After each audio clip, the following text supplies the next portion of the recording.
นับก็บอกเคยหวันเพื่อลูกนั้นมีความสุขทั้งทุกแม่ก็จะทนทำทุกอย่างที่ลูกต้องการ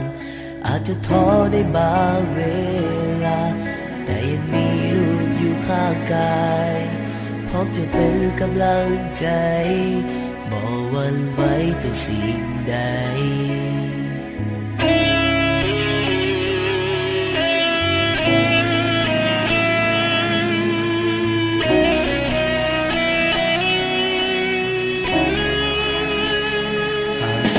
อาทิตย์ยังส่องแสงอยู่ก็พร้อมที่จะต่อสู้ยังมีลมหายใจลูกจะอยู่เคียงข้างเสมอดังนกน้อยที่เลิกบินมีแม่นั้นบินข้างกายบินลอยขึ้นไปสู่กลางเมฆ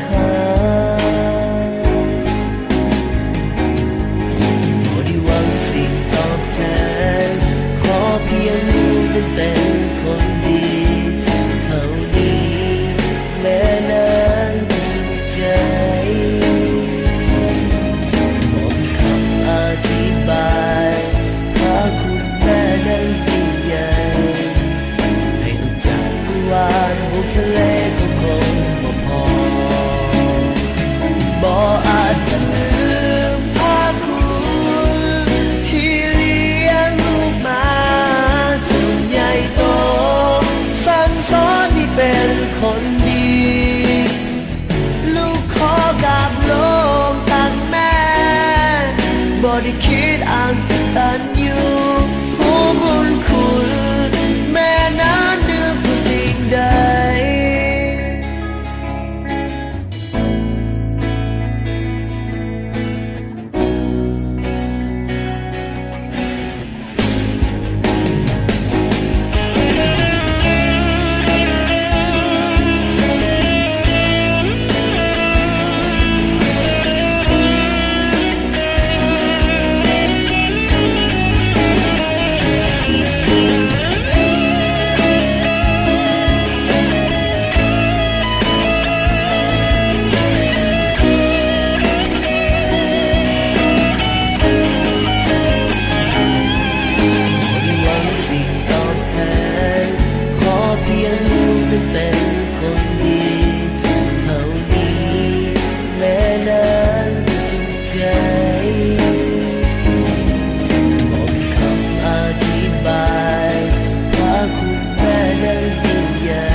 บุกทะเลก็คงบ่พอ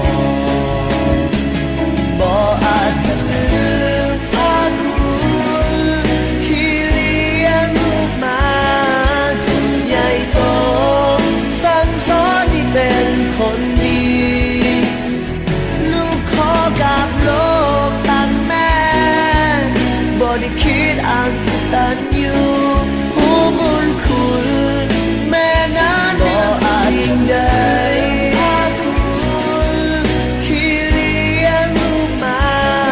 จนใหญ่โตสั่งสอนให้เป็นคนดี